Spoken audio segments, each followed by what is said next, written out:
A coworker accused me of harassing him in the office elevator. He was hoping to trade a false complaint for the promotion we were both up for. He did not know that our building lobby had a security camera system that captured every elevator entry, exit, and interior shot, time-stamped and color-coded. I worked at a corporate real estate firm. I had been there for 6 years. I was up for a promotion to regional director along with 2 other senior managers. One of them was a man named Bradley, who had been with the firm for 9 years and felt the promotion should be his by seniority alone. About 6 weeks before the decision was due, the firm received a formal written complaint from Bradley. The complaint alleged that I had cornered him in the main building's elevator, made a series of inappropriate comments to him, and that he had feared for his safety in the enclosed space. He claimed this had occurred on a specific Tuesday evening around 7 p.m. The complaint had been filed with HR, and HR had taken it seriously. I was called into a meeting. I was told I was on administrative leave during the investigation. I was asked not to contact any witnesses. I was handed a copy of the complaint. I read it. The date and time Bradley cited were specific. The location was specific. The alleged behavior was described in detail. If true, it would have been a career-ending event for me. None of it had happened.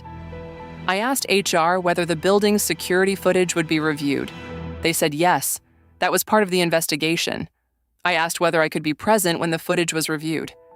They said that was not standard, but they would have a member of internal security walk me through the relevant segments after the initial review.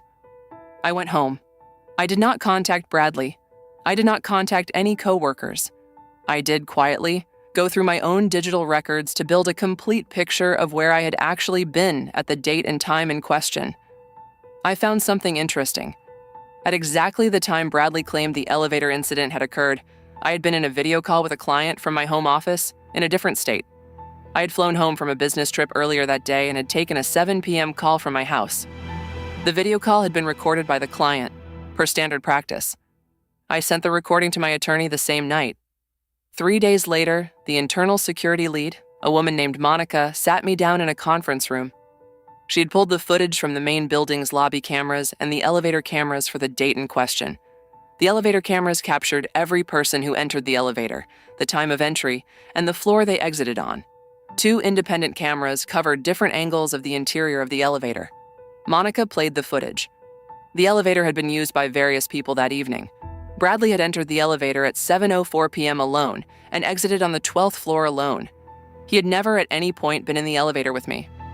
I had not entered the building that day at all. The lobby cameras confirmed it. The building's keycard log also confirmed it. My keycard had not been used on that date. Monica asked after playing the footage, "Is there anything I need to know about the complainant's motivations?"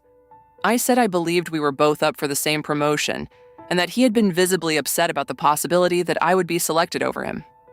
She made a note. The HR investigation concluded within the week. The complaint was categorized as not just unsubstantiated but materially false. The footage, the keycard log, and my video call recording all independently placed me outside the building at the time of the alleged incident. Bradley was terminated. The firm referred the matter to outside counsel to evaluate whether to pursue action for filing a false complaint in a manner designed to interfere with employment decisions. I do not know what became of that referral. I was cleared fully. The promotion was offered to me 2 weeks later. I did not celebrate. I sat at my kitchen table the night I was cleared and thought about how close it had been. If Monica had not been thorough, if I had not had a client recording from home, if the building cameras had not been working that evening, any one of those things, and my career could have ended on the say-so of a man I had maybe spoken to 10 times in 6 years. Here is what I learned. People who make false accusations are relying on the fact that disproving a negative is usually hard. What they forget is that modern office buildings are saturated with passive documentation. Security cameras, keycard logs, visitor logs, garage cameras, elevator records, conference room reservations, calendar invites, email timestamps. Any one of those systems can, on the right day, establish where you were and were not. Do not assume they will not matter. Assume they will. Have you ever had to prove your innocence at work? Tell me in the comments.